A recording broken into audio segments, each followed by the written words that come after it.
This week, we're sitting down with our friend, independent toy maker, Mr. Marty Hansen, aka the Godbeast, to catch up with what he's got going on in the world of toys. Welcome to the Infinite Taylorverse.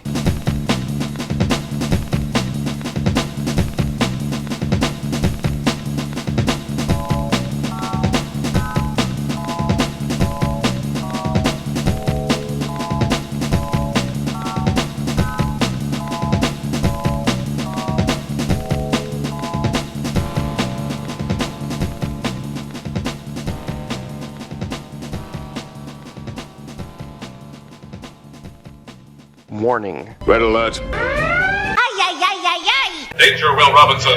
Danger. That's the emergency alert. This episode is full of spoilers for some of the latest and greatest nerdy movies and shows. Spoilers. Listener discretion is advised. What's up, everybody? Welcome to the Infinite Taylorverse podcast. I'm Billy Taylor. And I'm Taylor Oxner.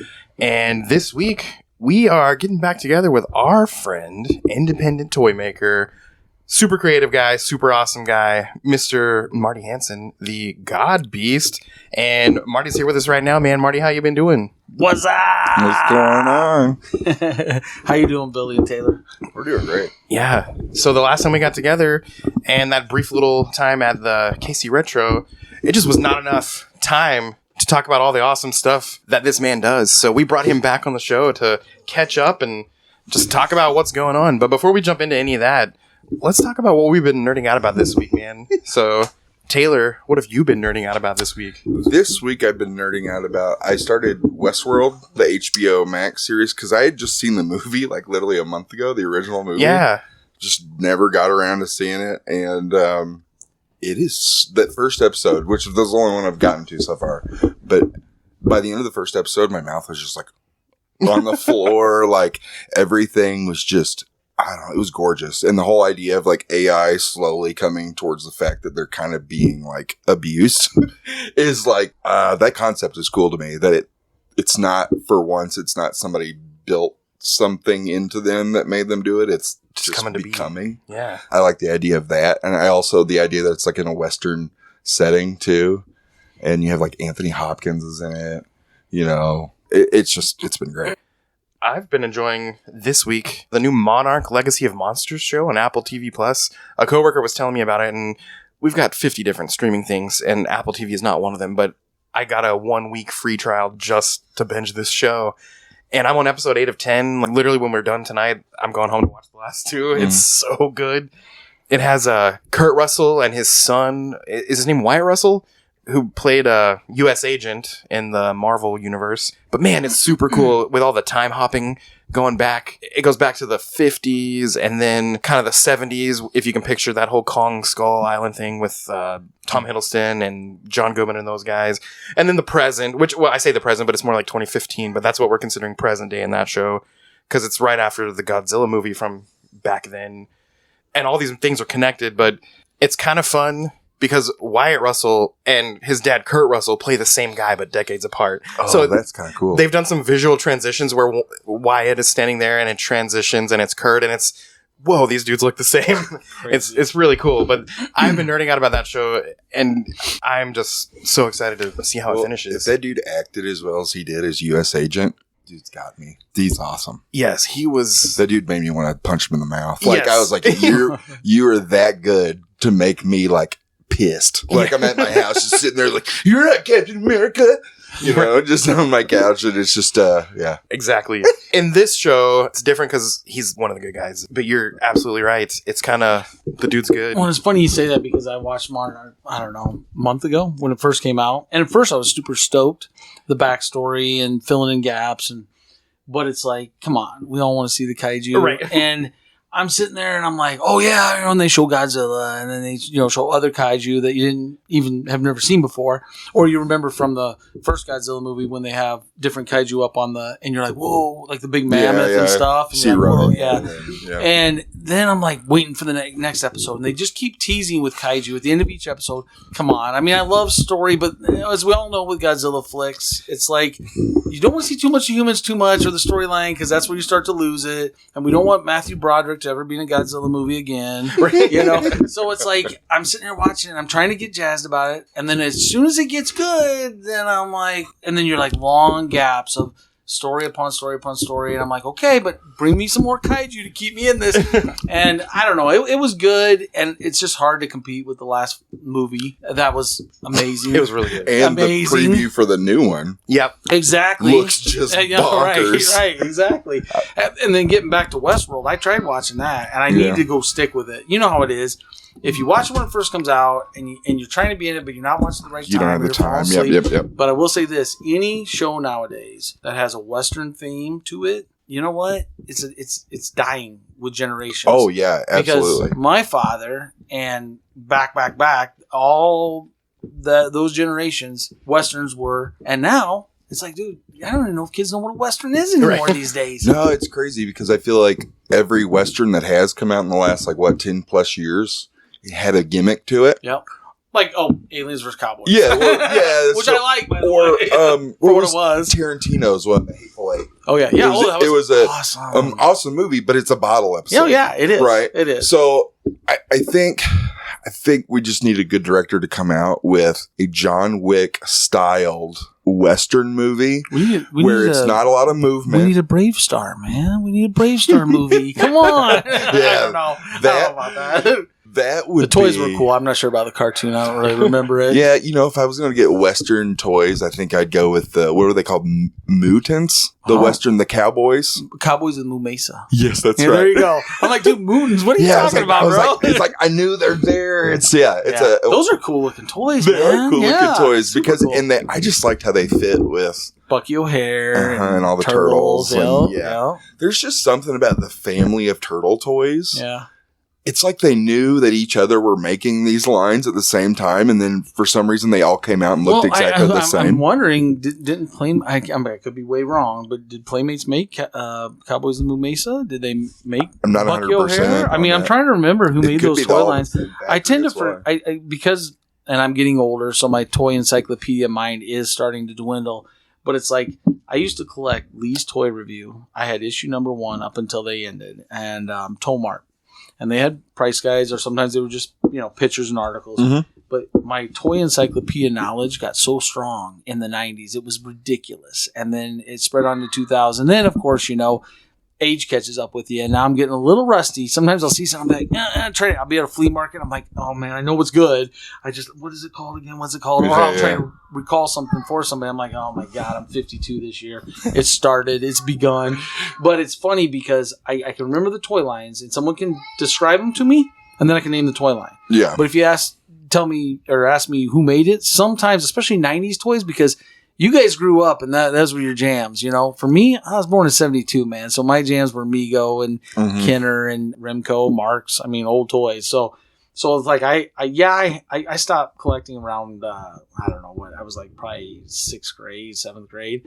So I was a year younger, but so I was about 12 years old when I stopped collecting toys, like because it wasn't cool. Yeah, Chicks don't want to see you collecting toys. Right. Yeah. And then, you go to college and it's like, oh, dude, I don't care what anybody thinks. I'm collecting toys, Yeah. But it's like that whole 90s gap, it's weird because now, obviously, you look at prices and stuff. And when Turtles and, Bucky O'Hare and all these things now that are being revamped, revisited, and the excitement level, I'm like, yeah, it's kind of my generation, and so I'm excited for you guys because, man, it's a great time to be a toy collector for guys your age, big time. Yeah. For guys my age, I'm like, okay, we were talking about Westerns being defunct. Pretty soon it's going to be about everything. For instance, you're talking about what I'm geeking out on this week. Well, so I have, my son has a friend who works in a toy shop in Lincoln, Nebraska. And the owner got in a Big Lou. Now, if I asked you if you knew what a Big Lou was from the 60s, would you know what it was? No. It is the sickest robot you've ever seen. Type in Big Lou, look at it. It is the most wicked, evil looking thing you've ever seen, and it's huge. It's at least 2 foot. It might be over 2 foot. Well, anyway, that's it. And I want one of those. I've wanted one of those since college. I've seen those. Yeah. Oh, dude, don't even tease. You ever seen one? You'd be getting a hold of me. But you got one. It doesn't have a base. That guy wants $500. And it's not unreasonable. Yeah. But the base is like where it held all the. it shot missiles and it shot balls and it shot darts and its smoke came from its head or eyes or whatever. I mean, it had crazy. They don't do with toys no more. It might shoot your eye out, Yeah. And I'm sitting here going, well, how much you want for it, man? Like, what, 300? Oh, he wants 500. I'm like, dude. And so I'm trying to work this thing out because there's been one other time, and that was in college when I had my mitts on one. I literally had my mitts on one. I think it was almost complete and mint. And I think I was going to be able to get it for like $300. And I was literally at the guy's house, came back from Kansas City to Lincoln to buy it from a kid I knew collecting toys when I was in college. And he had remorse right before I handed him. I had the cash out, and I was getting ready to do a transaction, take it, and run. He's like, I'm not sure I'm ready to get rid of it now. I'm like, yeah, dude, I came all the way up here. 3 hours to get this thing. Come on now. I tried every used car salesman manipulative move I could get to walk out of there with it, and it didn't even matter. I even offered him another $100. Still didn't matter. He knew I wanted it too bad. Yeah. I should have just been, whatever, and walked out, and he probably would have called me before I got in my car. That's what I've been geeking out the most. And then I am geeking out about a toy show I'm getting ready to do with my girlfriend in Indiana. It's the Geek Meet Indie show, or Indie Geek Meet. I don't know the order of it. My boy Billy Cooper does that is the promoter of that, owns that show. And I'm getting ready to do that. I think it's Sunday, March 3rd, I believe. And that should be loads of fun because I've done his Indie Toy and Comic Expo, ITCE, for the last 2 years with another Glaos producer, Brandon Barker, who does Warlords of War. So I stay with Brandon and we go do that show together. And it's fun. Those guys are probably some of the best guys that have us out to do their show. They're very hospitable. They're just super great guys. And all the Comic-Cons and toy shows I do all around the U.S., it's like there's certain ones, Designer Con, they take care of me. They're great guys. I've been doing it for so long. I used to do C2E2 for like more than 10 years, from the very first year until I think 2019. And it's like I do miss these smaller shows, and I did do 2 this year here locally, Fountain City Con and Fountain City, Kansas there. And that was fun, but we killed it. We always kill it. And then we did KC Retro. Yeah. Derek and Nate do that show, and they took care of us, and we had a monster booth. I mean, you were there. Yep. Yeah, you guys both were there, and that show we killed it even more. And that show has the potential to be a really great show. I think more people locally need to support those guys and get out there and set up for that show because, Planet Comic-Con's fine and everything. But I'm not big into, I appreciate cosplay. I appreciate celebrities and autographs, but I don't want to go to a con that's all it is. I want to see cool dealers and artists. I love Artist Alley. In fact, I had my friend Jeremy Maddle, Mad Toys, and Jake Angel works for Hallmark. And those guys were set up by us and Mario. I'm trying to remember Mario's last name. And their art is phenomenal. And it's cool to have those guys set up next to a toy booth. Here I am selling my production toys, but also old toys. And my girlfriend has her dolls and toys. And my buddy Anthony has his toys. And we had this monster triple booth with my Pillsbury Doughboy at the top. Yep. Which, by the way, I sold, which was awesome. Oh, wow. But it's like, doing those shows locally and seeing all these local guys. I mean, I just went, I didn't do this show, but I showed up at it. That Kansas City toy show that was out there in Independence, maybe Lee Summit area. I'm trying to. It's just past. You saw it this weekend. It just happened this weekend. Ed Mingus promotes that one or owns that one. I showed up at it. I found a lot of cool stuff. I posted my finds along with flea market finds, and that's a great show too. I think these local guys need to support each other locally. I think they need to set up at each other's shows. I think they need to promote each other's shows. I think all these local guys need to bite the bullet and get a booth, whether they're an artist, whether they're like you guys with your podcast, whether they're selling toys, making toys, whatever they're doing. I think there'll be a resurgence of small shows. And, I mean, dude, they're affordable, too. I mean, the prices, again, like KC Retro, they had all those video games. Where else can you go? I don't know what the admittance fee. What was the fee to get in? General admission? $15, yeah, something like that. $15. You play video games all day? Forget about it. You can't even go to the arcade for that. No. Well, they made all their money back off Pokemon cards. Yeah, that too. But I'm like, where else can you go all day? And it was cold. It was December. You go out. You wet. Yeah, wet. You play video games all day. Check out toys. Check out comics. I mean, they need to get smaller shows set up so that and bring back $1.50 and nickel bins. Yeah. Because dude. That's like They're the why best. I go to cons a lot, because I'm like, all right, I'm trying to fill some holes. Yeah. And it's never the stuff you like can find online. It's always just like, you know, Dude, that's why I do Scarlet the- Witch and the Vision, you know, Yeah, like it's That's why I do the flea market every weekend, man. It's like, Yeah. where else can you go and you can look through dollar box of action figures Exactly. or, $3 dolls or whatever, Mhm. Legos, dollar a minifigure. I mean, forget about it. But I will say this, at that last show this last weekend, the KC Toy Show, I was disappointed because there wasn't very many dollar bins. There was a lot of $5 bins. I'm like, what? Yeah. I'm like, come on, man. Like I I mean, they're get all it. scratched up, broken arms, and you want Yeah. to pay $5? $5. Get out of here. Yeah. I mean, you might find a treasure once in a while that you'll be willing to shell out $5 for, but dude, come on. Get Yeah. out of here with that. exactly. $5 bin. No way. Well, hey, thinking of the last time we chatted, we kind of ended off you telling us your story about, getting your molds made over in China and bringing it back here and bringing yourself back to the Kansas City area. What's been going on since then, man? Well, it's funny because, that was the huge endeavor. Just picture yourselves, your toy nerds, your hyper collectors. I'm sure you dabbled in some customization or kit bashing or something from time to time. And you go from that step to sculpting by hand your own figure from scratch. 26 separate parts. And I honestly didn't have the confidence that I thought I could do that. I could do heads. I could do partial kit bash, partial original sculpt. And I remember I'd already done, the 3 Godbeasts that were the legendary Wiseman from Takara. I had in a sketchbook, a Japanese Laserbeast sketchbook. Yeah, I sculpted those from scratch. They were 2 inches tall, 2 points of articulation. You're not really making a figure.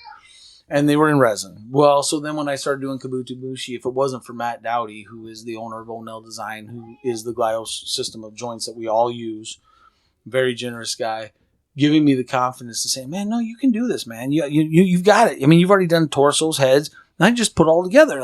And so working with Matt side by side, where I would sketch, I didn't sketch a whole lot, to be honest with you. I do a little simple sketch, a doodle, I call it.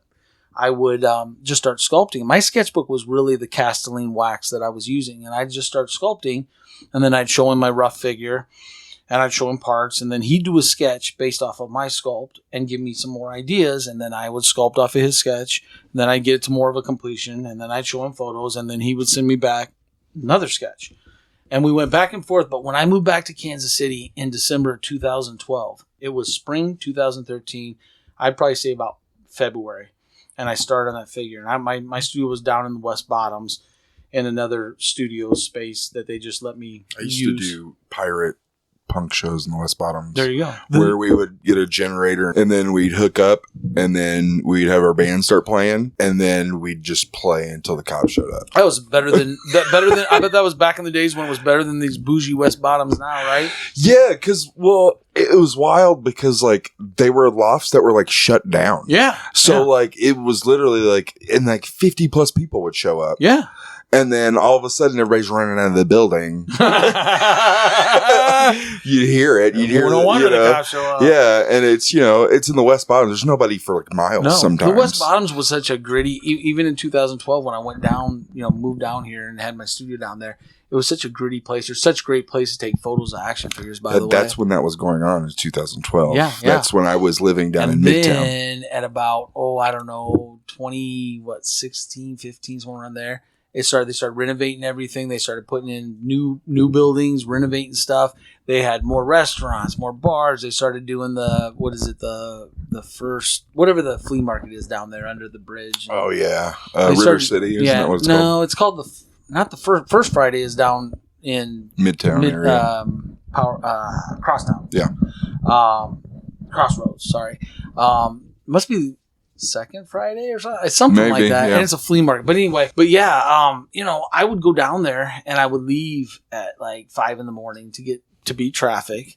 I get down there, turn the lights on, and just start sculpting each one of those pieces of Kabuto Mushi, 26 separate parts. I'd sculpt them by hand, mold them, cast them, take out the resin, and then I'd sit there and take my X-Acto knife and do subtractives, carving into the resin, the hard resin. And I'd be holding these little pieces so firm because I don't want to cut myself, even though I'm using the back of the X-Acto knife. And then I would sit there and polish them, sand them and polish them with 12 layers of different grit resin sanding paper. By the time you do one piece, you went through 12, every square inch of one piece, every little area you could get, folding it, putting it in there, making it shiny as heck. Dude, I couldn't even open my hands up. They were cramped. Sure. They were cramped. And I would do that from, like 6 in the morning until 2, 3 o'clock because I wanted, well, it would be 2:30 because I had to get back on the interstate, get back, pick my kids up from school. I'd get home, make dinner for them, being a single dad, make dinner, get stuff done, homework, TV. I'd be falling asleep in the chair at 8 o'clock. Oh, yeah. And then I'd wake up and I'd start working again. I'd sleep like 2 hours, start working again. And then I'd be like, oh my God, I better hurry up. And, it'd be like 2 in the morning. And I'm like, I'm only get like 2 hours sleep. So I got 2 at dinner time. I got 2 now. That's my 4 hours of sleep. I'm good. I from 2002 until, well, even now, I get 3 to 4 or 5 hours. If I'm lucky, I get 5 hours of sleep. If I'm really lucky and get 8 hours, wow. Sometimes that catches up and then you get 8 hours and you feel worse than if you just got 5. No, I'm my back hurt? Yeah. And dude, I'm 52 years old. I'm like, 5-6 when's this hour. sleep schedule going to change? When am I going to be able to be like an old man and like really sleep, like a real sleep? It's And- gotten worse the older I've gotten. I feel like I sleep less. Do you do? That's and the it's way like- it's supposed to be, man. But so at that point there, it was like I finished my prototype, polished up, one copy that was super nice polish, send that to Matt. Matt would send that to China. China would give me back an estimate. The estimate for Kabuto Mushi, let's just put it this way, not counting the first production figures that you run out of the molds, just the steel. We're talking like $15,000 back then. $15,000. And I remember Matt Dowdy asking me, how do you want your figure to be? Do you want it to be a functional figure with fit function that you can build with it and make several different things, characters with it? Or do you want it to be more of a traditional action figure? Like, your Batman. At the time, he was using the Four Horsemen as reference because they were working with Matt's company doing Power Lords and Outer Spacemen. And he said to me, do you want it to be like Outer Spacemen where, you can take the parts apart, they still fit, but like an arm's an arm, a leg's a leg, a head's a head. There's no ambiguous or anything to be creative with. It is what it is. And I said, well, I'm not a dummy, man. You spend $15,000 on a steel mold. How many times you got to run that same figure to just break even? Yeah. And I'm like, but if I can build, like I think Kabuto Mushi builds at least 9 times 4, like 36 or more different builds out of one figure, contained builds where you use every part, put them in different places, and you can actually make a different creature, a character out of that figure. So that's the route I went. Thanks to Matt. And it's funny because his sketches and my sculpting over time, they just kind of blurred to where a lot of my pieces are influenced by Matt's drawings and his pieces work perfectly with mine. And what I didn't realize is at that time, it's kind of like all of us. Dude, nothing's new. Everybody takes something they've seen in the past, something they've registered in the back of their mind, and they make it theirs. They might change some aspects. It's the same with music, you know? It's all the same basic notes. It's how you arrange them or what you do. But the cool thing is that I didn't realize I was developing this totally compatible sister company figure. And all my figures that way. I mean, the Nemesis is that way, Titan's that way. I was commissioned by Pat Bussey of Biomasters to do the Biomass Monster and Mutant. I did them both. Right after Kabuto Mushi, I sculpted and prototyped those for him back to back in the next following months. And it was like, bam, bam, bam. And then it's like, okay, so the funny thing is I remember I was saying to Matt during this time, I was prolific in my resin casting to the point that I went to New York Comic Con and I had like what would be considered like 2 ice cream buckets filled of resin heads that were to be used on other Glyos figures, like Matt's, especially Armivore, that I helped prototype. And it was like, dude, I'm tired of trying to make, $35,000, $40,000 a year slinging resin, slinging urethane. And at the time, there was other guys that had come up. I mean, I had started doing resin and all that molding. I think I told you guys like right around 2000-ish. I was doing it before that but failing because of my equipment. But I ended up turning around and I told Matt, I said, hey, this is backbreaking. I can't see doing this all from the rest of my life. It's like a painter or a construction worker. Yeah. You end up wanting your own business so that you're not doing as much of the grunt labor because your body can't take it. And you wouldn't think resin's like that, but you're lifting pressure pot lids that are, 10, 15 pounds. I got some big pressure pots and you're arching over all the time. You're drumming all the time. You're constantly like, wow, I'm exhausted now. It's like working a physical job, blue collar straight up. And Matt's like, well, just so you know, yes, it will be easier physically on you, but mentally and the challenge of going into production in China is a whole different beast. It's a whole different exhaustion. It's a mental exhaustion. You'll be running every which way. You'll be doing your mechanicals, which is what I do every drop. I have mechanicals. I use my Photoshop and my Cintiq, and I color in my mechanicals, change them, whatever, submit them to China, get my estimate. You get your estimate. Then you have to transfer money from one bank account to another. Then you got to go to the bank. You got to wire transfer that money to China. Send in thousands and thousands of dollars to China wire transfer. First time, scary as hell. You know, here you are sending, $21,000 to China the very first time. You're like, oh God, am I ever going to see this money again? What's my product? Am I going to be able to sell this? And yeah, of course, because Matt had done that already for I think 6-7 years before I got in. Okay. All those little hiccups along the way he had worked out. So everything after that is he had experience with it. No big deal.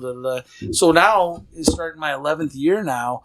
It's like clockwork. I mean, it's about 6 times a year, sometimes 5 times a year. I drop a new wave, so it's about every other month, and it's like bing bing. I got to do this, bing bing bing bing bing, and it's like nothing. But I look back on that whole wild ride that people. I mean, I was just like everybody. You always think, God, it'd be so cool to sculpt and design action figures and make toys for a living. It is cool and it's fun. I am living my dream job. But it is stressful. And you don't have a good drop, guess what? You ain't got no one to blame but yourself. I'm a sole proprietor. Yeah. I'm the artist, the sculptor, the advertising. I'm the shipper. I'm the everything. Customer relations, the advertise, you name it, everything. I'm the photographer of the product, the store shots for the product store shots for the shop. It's like there ain't much I don't do other than my buddy Mark Vasquez handles my store. Like now you ask me to have computer knowledge on top of that and build my own store. I mean, I can do a little bit of simple HTML coding years ago. Mm-hmm. Yeah, no, I can't do anything now. Like forget about it. I pretty much shut that side of my brain off. Yeah, same here. And but I will tell you this though, it's like what I really miss doing, which I've tried to do more. I did 10 shows last year, the most I've ever done in 1 year. And in the last quarter, I did 5. And I was in Massachusetts, and I was in Jersey, and I was in LA or Anaheim area, and I was in Indiana. I was in Nebraska, Kansas, the local shows in Kansas. There was one more traveling show. I'm trying to remember where it was. Anyway, 10 shows. And I'm going to tell you, when I was looking at the last 5 at the end of the year, because summertime's a little dead spot. There's not a lot of shows in summer, which I've never really understand. I know people never on vacation. Understood that either. I get that. People are on vacation. But there's nothing in the summer for the most part. And come the fall, all I could think of is I got to survive till New Year's. Because then you have those 3 holidays. I literally was gone almost every single week. And then when I wasn't, there was a holiday. And it was like, I didn't know if I was coming or going. It's like on planes, in hotels, at people's houses, whatever it was where I was staying. And then you got to put on your game face. As you know, you guys have done shows. Oh, you got to be in your best demeanor, you know. And you can't be sick. Dude, I caught COVID for the second time this year. I didn't catch it all through the COVID thing.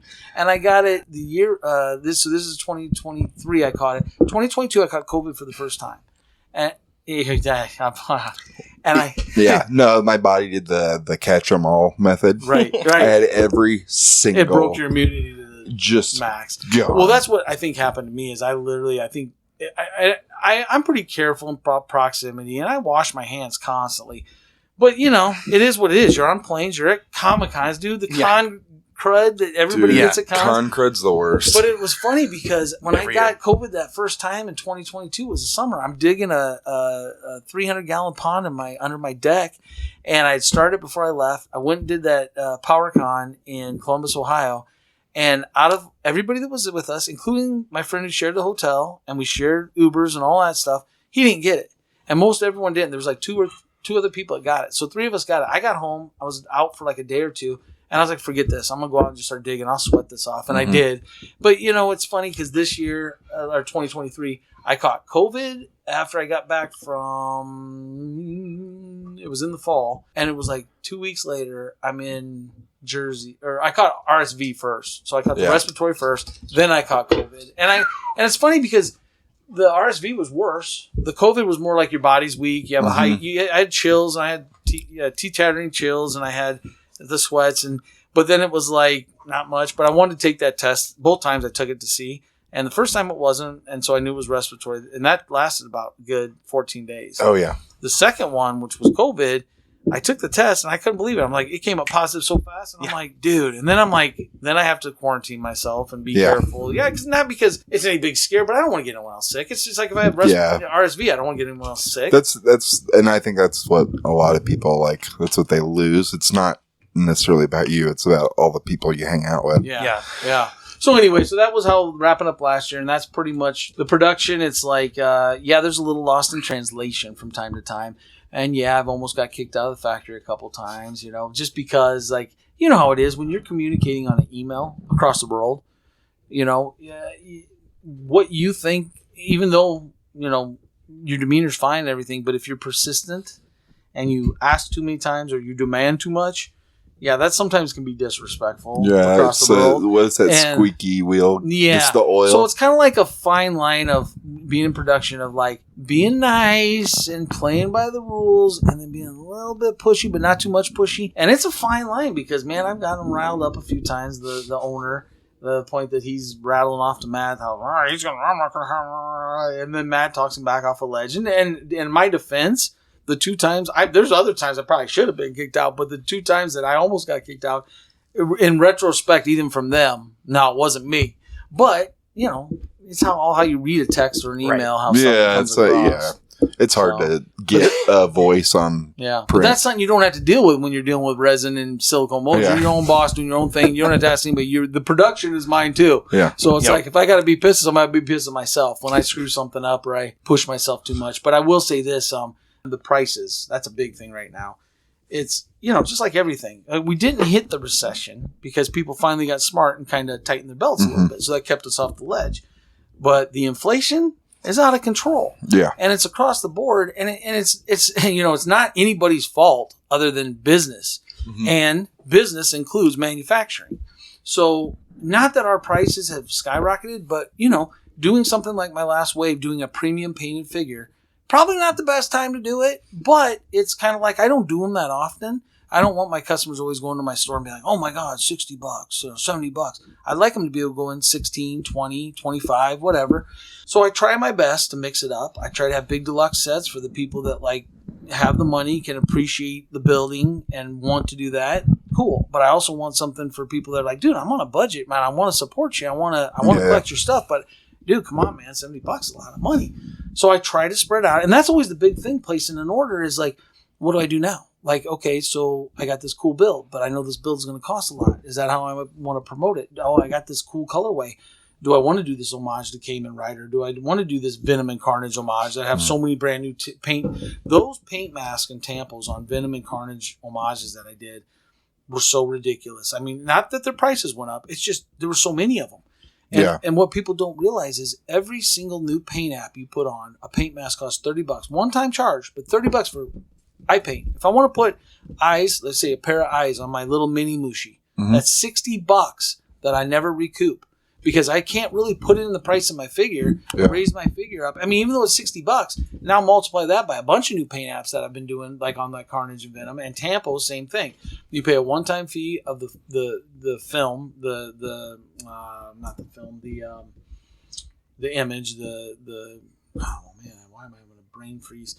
You pay a one-time fee, but then each one of those applications, depending on how many colors are on it, Venom and Carnage had pink, white, black. So that's 3 paint applications. So that could be anywhere from 30 cents, depending on how many, to $1 per figure. And so you take your unit cost, you add on the paint apps. By the time you get up, say Cayman Rider, I should have been selling that Cayman Rider figure by itself for $36. But when I sold it for $30, I'm not coming near what I'm supposed to be able to make to keep a business functioning. But I can afford to do it once in a while, and that's why I do it. But I don't do it often. Like I don't load them up. Now, granted, these were back-to-back waves I did, but it's kind of like you also, as an artist, you catch the bug because once you see your plain, think of a naked, plain PVC figure with no paint, and then you see what it can be when it has all this paint. You kind of catch that bug for a second, like, ooh, okay, cool, I'm going to do this. And then you think, well, wait a second, I've done this back-to-back. I've asked the customers to look at these fantastic figures, but look at these fantastic prices that are off through the roof. And I'm like, ooh, we got to bring it back. So I'm thinking my next one, I might do some, there's tricks to that. You can do color swaps where I run 2 Kabuto Mushis. Say, just for instance, say I did one in black and one in lime green. I can run a whole figure in black, whole figure in lime green, ask the factory to swap the parts and reverse them so there's a standard and a reverse. Yeah. using little paint, just the eye paint. And now I got a $15, $16 figure.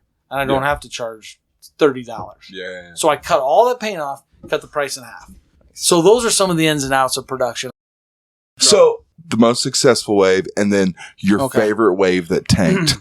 The most successful wave was probably my very first wave. It's a close tie between that and Scarabite. Scarabite was a colorway developed by Ben Spencer, who does Galaxor, which, by the way, I prototyped that figure also for him and got him into China. Is that the one with it looks like mitts? Yep. Okay, with the vinyl, the dome, and different heads. Yeah. So I prototyped that for many years. Then finally, I was so tired of doing them because it was labor intensive. He wanted metal bearings in it and everything, airsoft BBs, and I was putting them in there perfectly. They were packed. They were beautiful in resin. Yeah. And but anyway, he did a wave called Scarabite. Dude, it was a straight up late 80s, early 90s windbreaker color. So it was teal blue, black, magenta, and then a yellow green, real little bit of green, not much. Yeah. Dude, it was phenomenal. I guess the turtle. Oh, I can't. Bad guy turtle.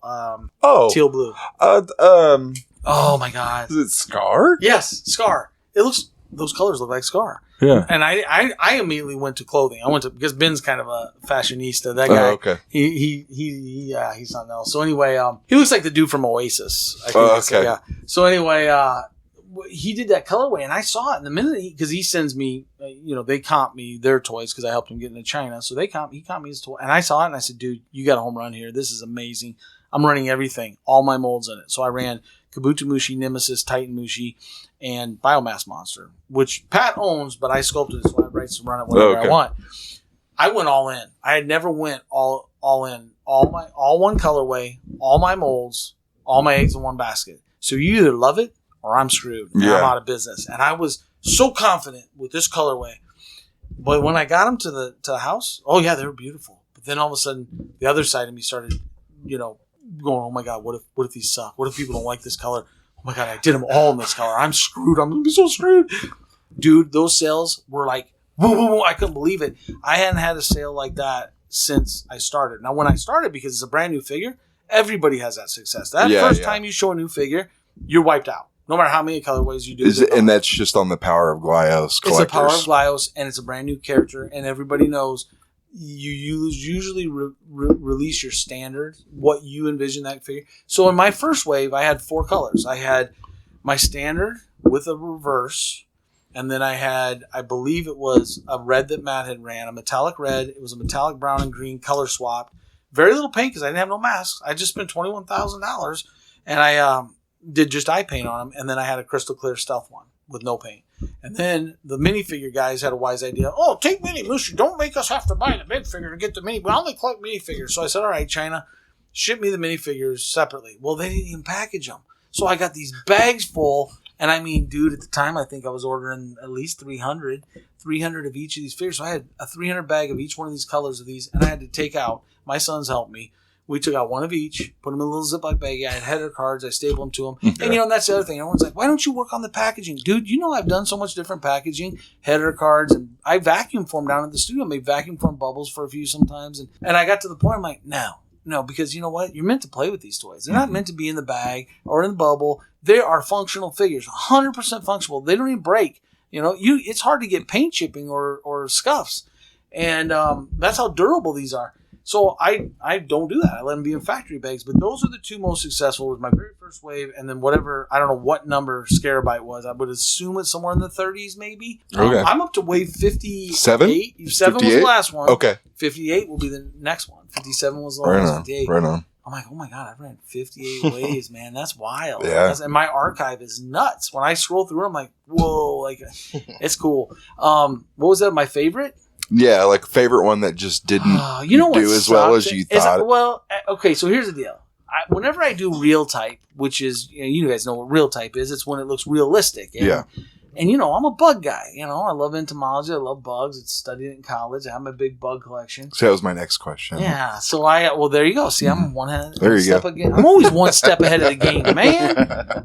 I literally I start looking at bugs, especially summertime. It happens a lot because I'm collecting bugs, still working on my collection. And I looked at a few and I'm like, man, I want to do a real type beetle. I want to do a real type. I did a green nemesis. that was it was a man. I want to say a mantid fly, but I don't think it was. It wasn't truly a mantis, but it had red eyes and was like lime green and yellow. It was beautiful, an exotic one, not anywhere you find in the States. That one sold really great. The Nemesis real type. Mushi real types puzzle me because I did a beetle. It was, I think I called him the dark Mushi or dark rider Mushi or something, and he was brown and black, really bold and beautiful. And but to me, I'm a color whore, dude. I love color. Oh, yeah. So it's bright, it's fluorescent, I want it to glow in the dark. I want it to be under black light. I want it to pop. Yep. I want to have FX plastic, something just phenomenal that when you walk by, you're like, oh, that's cool. It's got glitter in it, But I did that real type Mushi, and it bombed. I mean, when I say bomb, if I just break even, that's bombing. Yeah. I mean, if I had a day job, where I'm making an income steady all the time, and I'm doing this on the side, breaking even would be heaven. Yeah. Cool. I break even. I'm good. I didn't use any money. I just reinvest in the next wave. I'm constantly using that to use and whatever. But no, when you're doing it for a living like I have, I prototyped from 2002 when I stopped teaching, did all resin up until 2013. 2013 is when I got that done. 2014 in January is when I dropped my first drop. So from that point on, from 2002 till now, all I've done is making toys, whether it be prototyping, resin slinging, bootlegging, whatever. So I did that from I'm not good at math, but 2002 to 2013 is like what 11, 12 years or something like that. So then I went from now 11 years of this almost equal time, and breaking even isn't an option. Yeah. I can have a wave that what I think is like, well, it was okay. I made 3/4. I still have some left. I want some left in the store because when new guys come, I don't want them to come to a store. They've had that in the past, especially with the parent company. Matt will sell out, and then it'll be another month or two before there'll be anything new in there. And if you're someone new at a show or you find out about glass, and you go to a store and you just see a few joints or one figure, it's not that exciting, No, yeah. And it's great for you because you sold out, and they'll be ready next time.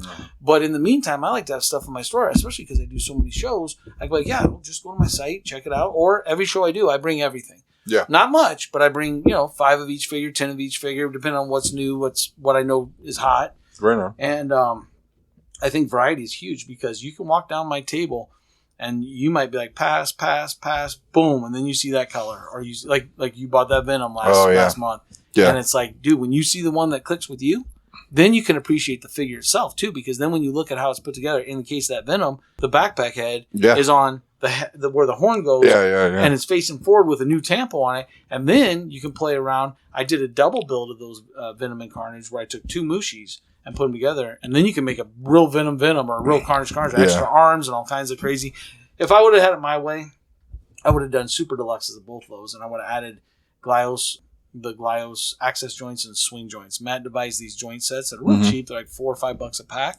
You get a pair of those, you put them with anybody's figure that's in Glyos, you can trick it out. It's like $8. So let's say you do 2 sets of access joints. You spend $8. That's what comes in my extra Weaponeers Armory from Battle Tribes.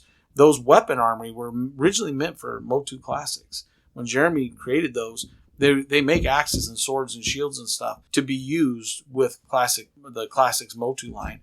Some people got onto that, but most people are like, no, the Glyos people honed in on it. And then when Jeremy stopped running them, that's when I was like, dude, there was a guy in Singapore, and he had built with a Mushi 2 sets of Matt's access joints plus 2 sets of Weaponeers weapons, and he made a mecha Mushi. And when I saw it, I was like, holy, I never thought about mixing those that way. So then I took that idea. I do that all the time. I see customers do these cool builds, and I'll do it, but I'll see one little flaw or something I do different, and then I just adapt it. And I'm like, here's how I solved that problem, and boom, and now, and then they look at it and they're like, wow, you used part of my build. Yeah, that was the basis for this whole thing, and now look at it. So, yeah, man. So, it's my favorite wave was probably when I do some real types. I like that real type Mushi. I can't tell you exactly which one. It's brown and black in my archive, and then that yellow and green with red-eyed Nemesis. Probably my favorite too. But I also like doing homages, and my favorite homage, big build, was I did a King Ghidorah. I called him Monster Zero, obviously, and gold. I ran 3 Armor Boar Dragon heads. I ran Kabuto Mushi, Nemesis, Biomass Monster, and one or 2 sets. I think it was 2 sets of access joints. So literally, it was a 3-figure build with 3 heads from Armavor, plus some access joints, and I built the dragon, and it was wicked. And then I also did Guyver. I love Guyver. Guyver's awesome. So I did Guyver, I did ZX Toll, and then one of my investors did, I think it's Elgin was pronounced, and it was purple and tentacly, and we used biomass monster parts, but we had these elaborate builds that I had done ahead of time before we ordered, and then I had the factory do very specific deluxe builds. We had 3 deluxe builds, and they were amazing. But, here's the other thing. It's funny. What some of this Japanese movies and stuff is. Yeah. Dude, these generations, they're more into the anime and the silly stuff. And you say Guyver, or you say Kamen Rider, or you say Shogun Warriors, and they're like, oh, what's that? Yeah. You do Venom or Carnage, like, oh yeah, I know Venom and Carnage. Yeah. It's hard. It's hard because I'm a different generation. What I grew up on, or what I found cool over the years of collecting, and what kids, and that's the weird thing about my toys. My toys span, 5 years old all the way up to like 60, 65-year-old dudes. And then, there's moms that buy them for their kids. Mm-hmm. There's some female collectors that buy and collect Lyos. So, but the vast majority of my I looked on, because I can tell on my Instagram what my, followers' age range is. Mm-hmm. Mostly male. Mm-hmm. Mostly 25 to like 55. That's like the prime spot. So you got a 30-year gap. You look at that 30-year gap and you figure, okay, well, if you're up in the 50 range, you're my genre of stuff. Then you got guys that are you guys' that are in the like Ninja Turtle age, 90s. And then you got these younger kids that are just now, what do they watch? I mean, dude, they're on their video games. If it isn't, I need to probably do more video game homages. I mean, they had their version of Turtles that did really well. But yeah, I just don't want to do toys are Pokemon, so different. Man. I don't want to do a Pokemon Mushi. And I had a couple. One time I did one that was a Rocks, Bugs, and Thing homage, which not a lot of people know about those toys. And it looked like Pikachu colors, dude. And everyone said, "Do you do Pikachu?" No, I'm not doing Pikachu. But then I thought, well, wait a second. Maybe I should say, yeah, that's Pikachu. That'll help sales. Yellow, that's the other thing to know. In production, I found out real quick. For some reason, Kabuto Mushi specifically, my collectors are not fond of yellow, orange, and red PVC. You can have it as paint, or you can have it as a tertiary color. But to make a primary color, mostly yellow, mostly red, mostly orange, they don't like hot colors much. You know what? It's that because that's what was like what made me pick the Venom over the Carnage one. There you go. Well, the reason is because that black, and maybe it's because I'm a huge comic book fan, but that black hard outline of a character looks so much more dynamic. Yeah. Oh yeah. With the red, I feel like with the red, it was like it washes it out, except for the top. There's a popping contrast on white and black, yeah, no doubt. And on red, it's a little more subdued. And it's funny because I changed the red on that, and I don't know if a lot of people know this, but Matt did a Delphi, I believe.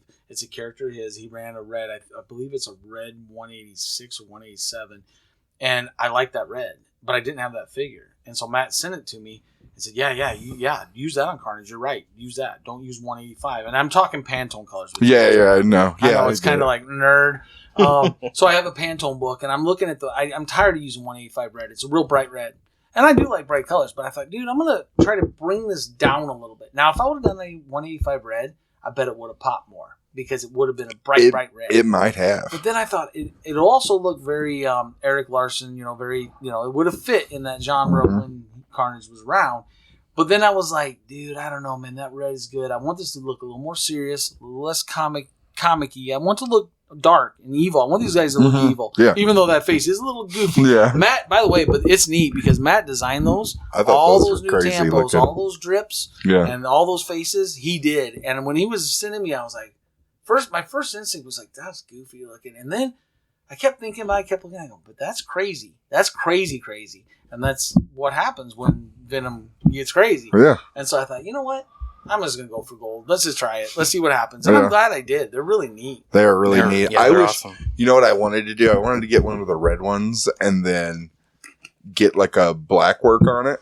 Oh, yeah. Like a Gundam pin? Like a black wash. Oh, or use a Gundam pin? Yeah. So this is the other thing. So here's one of these deluxe builds. I did happen to bring, so I thought about this ahead of time. Thank God. But that's a double Mushi build. That's a Carnage. That's so. And so you can see that's a pretty bright red. If I'd used 185, it'd have been even brighter. And I'm like, I don't know, man. That might be pushing it, looking real cheap. The double build with the add all that black in with that double build makes it look so much better we'll too. Check this out if you still. Yeah, wow. I'm surprised. So what happens when I carry my builds around with me to shows and stuff is like, heat, cold, back and forth. Oh yeah. It makes the joints get loose, and it's so funny because people are like, dude, the arm keeps falling off, and it's like, dude, it's defective. I've had a couple guys over 11 years, and I'm like, defective? Give me a break. I'm like, man, get a hairdryer. Yeah. Okay, you take the part apart. You blow the hairdryer on that piece. Oh, it gets too hot on my fingers. Okay, dude, take a pair of tweezers and hold it because your hands are wimpy. Like, I'm sorry, man. I mean, no offense, you guys are millennials, right? I don't mean to dog on millennials, but it's like, come on, man. I'm a Gen Xer, man. Toughen your hands up a little bit, or hold it with some tweezers if you can't handle it. You blow on just the hole with the heat. Okay, let it get hot. It gets super hot. Then guess what it does? It contracts back to its original factory pull. Yeah, and it's tight. Hot. Then when it's room temperature, then pop it in. Watch how tight it is. It's not defective, man. It's because you keep tweaking with it. And these are meant to be played with, and that's what you do. And then you adjust it. I'm like, you don't have to do it every time, but so check out Venom. There's the double Venom build. Yeah. So there's your popping. And that white does pop. It does. It looks so good against what that I white. like about the double builds is it's double the white. Yeah. So now you got that same, and you got extra arms. So like when all those things are shooting off Venom or doing whatever. Yeah. The only thing that I wanted to do, but I couldn't do it because I didn't want to charge more than $30 for that figure, is I wanted to have, I could have ran, and I got offered to run the axe off of Cappy Space. He's got a, like Brine Lord. So Brine, Saltwater, he's got a new sea figure called Brine Lord. He's got an axe. As a part that goes on the hand. Dude, I could have put it on there, and it would have been so cool, and he offered. Okay, so as a toy maker, I once heard a quote that was, didn't know I was successful until I saw it on Aftermarket. Yeah. Dude, you know what? I've looked at Glyos Aftermarket. I've never seen any of your stuff. Here's why, and I can't tell you the exact number. I can tell you this. Uh-huh. Everybody does know, it's public knowledge, that we can run as low as 200. Yeah. Ish. Let's just put it that way. Okay. If people knew, because, I run some unpainteds, so that takes down the number of painted ones. If people really knew, the people that start to see Glyos knew how low run these figures are. So you only need, 200-300 diehard collectors. You ain't got enough. You ain't got enough for a drop. No. They'll be gone. And then if they keep all their stuff, you're screwed. You're never going to find that figure. And guess what? Most of us never rerun a colorway, ever. Like, I've never done it. When I've reran an homage, I either make it metallic plastic instead of, just like they do with chase figures. So I'll make it a different kind of plastic, or I'll add more paint apps, make it even better than the first one was. But I've only done that maybe twice now, I think. The Cayman Rider would be one, and the first one was metallic, and he had way less paint. And the second one would have been the Hornet Troid from, that's the Feas man from Glyos. Okay. Did you find one? Yeah, that was Aftermarket. Yeah, that's the first one, and I'll tell you right now, I'll guarantee you that thing probably sold originally for maybe $14. Okay. So $14 now is going for $40. I see those ones, and then I see Armivores. I'll bet Armivores. Man Wars. Are they Man or Monster? Or wait, Man or Monster does. Well, that's Brandon. He does Warlords of War. Warlords of War. That's what it is. Brandon. And then I'll see he's Man or Monster. Yeah, I'll see a bunch of those. Well, he's done some. Brandon is like, that's who I'm going to see in Indiana and stay with him. Brandon has done some homages that are just sick. Yeah, there's a Deathstroke one. Yeah, oh yeah, that one was so cool. Dude, they did a bunch of justice. Yeah. One of these days when you're out and around Spring Hill, you want to stop by, you can come see my collection, and I got about almost everybody's everything. So it's pretty crazy. In Toys R Us display cases, locked and lit. Nice. So my son now though. So during my first divorce, I had to sell everything to pay my lawyer for the custody battle a couple years later. So I sold 5 of my Toys R Us full size, 5 foot tall, locked and lit display cases to my buddy, and he lived out in North Platte, Nebraska.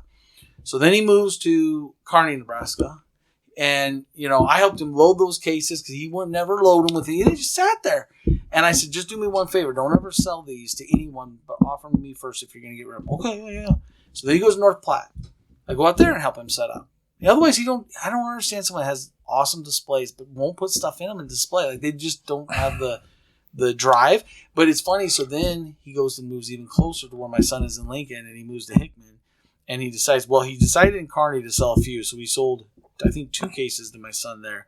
Then he turned around, and when he moved this next time, he sold 2 more. So now my son, who grew up with these 5 Toys R Us display cases, has 4 of them back on walls in his collection. I have half cases that I got from my buddy here in town. So I have 3 Toys R Us half cases. 2 of them are stacked on top of each other. But dude, I mean, I'm so glad my son's got them back. But part of me is like, oh, those were mine. Yeah. The stuff I could put in those, like when you were, but when my kids were little, dude, they'd go right up to the glass, but they couldn't touch or knock anything over. Yeah, that's so cool. Dude, it was awesome. That is awesome. It was awesome. But, I don't know. I'll be honest with you though, man. I really enjoy traveling around. I don't like, like my last quarter. I don't like that. That was a little too much. Well, awesome. This was great having you over, man. I really appreciate it. Yeah, so for Thanks the night, for having me over. Absolutely. Your collection is amazing. It's so fun to look at other guys' collections. I love it. Oh, yeah. It's You always just pull out the Cayman Rider, all 52 Like it's episodes. Yeah, as I'm showing you the motorcycle I built. I'm showing my stuff. But check this out. Yeah, I don't have that. If this disappears before I leave, you're in trouble, man. Well, If you ever want to swap it, man, I got some production figures we could do a swap. we'll talk after we turn it on. There you go. We'll do part 3 in a few months. We'll do it at my place, and you can check out my. That's awesome. That would be awesome. Yeah, he's a boxer. Oh. I keep it in the not everything, but like most of it. But it's intense. Are you a graded guy too? No, Okay, I'm not that far. Okay. I have a collector heart, but not necessarily collector money. Yeah. No, I'll get the understand that. thing, but I'm not going to get it graded. But And someday when you have to sell it, you might want to get it graded before you sell it. Well, that too, but like also your collection's very concise. Like his stuff is very, so you're very OCD. Kind of. When it comes to collections, mine is more or less like, oh, that's really cool. I'm just gonna get it. But that's fun though, man. That's fun. The thing is, the only thing I've noticed is that, like you were saying earlier, is that then you get to a point and you're like, well, why did I get that? And then you start to take a few things out and you try to decide what you're gonna like. I need to refocus my focus. Streamline. Yeah, because I'm gonna tell you, you go to my website and it's an ancient website. I know it's not the great navigation or fancy flashy site, but it's got what it needs. If you go up to the top, you see these little headings along the top. Go to the one that says collection. Click on it. That was my 2006 pre-divorce of my 5 Toys R Us display pieces. Dude, when you see a guy like me who has a massive Smurf collection, okay, I got weird stuff in there. And like right now, I mean, my latest, we're talking about, what we're geeking out about is my girlfriend collects, Monster High and Bratz dolls and different dolls, but primarily Monster High is what her big focus is. Man, I analyze those dolls and I check out the colors on those, and I'm very, very, very tempted to start doing some crossover homages. Dude, it's like the Lisa Frank colorways, man. Yeah, right? So I'm like looking at these colors and I'm like, yeah, man, I mean, they have professional designers working for Mattel. In fact, I met one this summer, Garrett Sanders, and man, he's a great guy. And I talked to him because he's starting to his new toy line. Why can't I think of it off the top of my head? Anyway, he was at PowerCon showing it, and then at DesignerCon in LA, and I saw him both times, but I didn't say anything to him at PowerCon. And then at DesignerCon, Brandon Barker, Warlords of War, wanted me to pick up one of these new prototype figures, resin cast, really fancy. Man, he sold one to me. He only had like one or two to sell at each show. Like he had literally only made like 6 or something, and then spread them out over the year at shows. Sold it to me. It was all tricked out. Had a certificate of authenticity. He autographed it. Took a photo with me. Then I went to the flea market on Sunday morning, scrambling to find some Monster High dolls because I didn't bring anything with me to get signed for my girlfriend. I found some at the flea market. Awesome. Found one in the box even that I could get signed. Took it to him, and cheap. I found a flea market cheap. Took him to him and said, hey, man, sign these? Yeah. Sign them free of charge. Sign them both. It was awesome. But anyway, just looking at, because he designed Monster High is what I was trying to get. He was one of the professionals that worked on it, and he came up with it. Is that guy like hot pink and black or what? Dude, you know what's funny? He's really down to earth, man. He wears, a jean jacket. Of course, all mine are like motorcycle and toy stuff. His are all like doll stuff and, stuff like that. But it's like, coolest guy, got a cool style. And, but I'm like, you look at his colors. And I'm like, man, that's why I can relate to the guy because, like I was saying, I'm a color whore, dude. I love color. I'll throw it on everything. I'll make it as flashy and ridiculous as possible because, dude, when you I'm looking at your pops, and I'm going to tell you, whatever's going to stand out to me is, boom, there's the vacuumized chrome. They stand out like a sore thumb. You see your clear, John Cena. Mm-hmm. It's like, I see, red. I see, your Candyland. I mean, come on, man. That is a killer colorway. Sculpt? Yeah. Like, that thing's... Dude, it's intense sculpt. Yeah. But that's what stands out. The neons, all the black light neon, the Galactus that's orange up there, is that Green Lantern? Killmonger. Yeah, Killmonger. Yeah, Black Panther. Dude, I love that. When Funko did those neons, dude. Oh my God, forget about it. I got a Jack Skellington. Only because I found it like in a thrift shop or something for like $10. It's a jumbo one. Yeah. I was like, $10. Yeah, the jumbo ones are the best. It's neon glow, man. Yeah. And even Doorables, those Disney Doorables. Oh, I know. Dude, I didn't know they did a San Diego Comic-Con exclusive set or whatever. Oh, yeah. And it has a black light built in the box. I'm like, that's sick. But I found them out at Cargo Largo. You ever been there? Yeah. I found all the little blind bags. $1 a pack, dude. There you go. I bought them all. And I opened them up and they're all neon and black light. And I'm like, sweet. Because I have black lights on my collection that I can turn on. That's awesome. And boom, my whole collection, I get to see what glows. It's like, That's cool. Awesome. That's cool. Yeah. All right. Well, hey, man, before we head out, remind our listeners, where can they find you on social media, your website, all that stuff? www.godbeast.com. And then, you can navigate to the shop. And Instagram, it's the Godbeast. And on Facebook, Godbeast. Perfect. Well, hey, thanks again for joining us. And yeah, we'll have to do this again a little bit down the road, man. But hey, as for us here at the Taylorverse, I've been Billy Taylor. I'm Taylor Oxner. And come back next time, guys. Same Taylor time, same Taylor channel. Bye. Bye.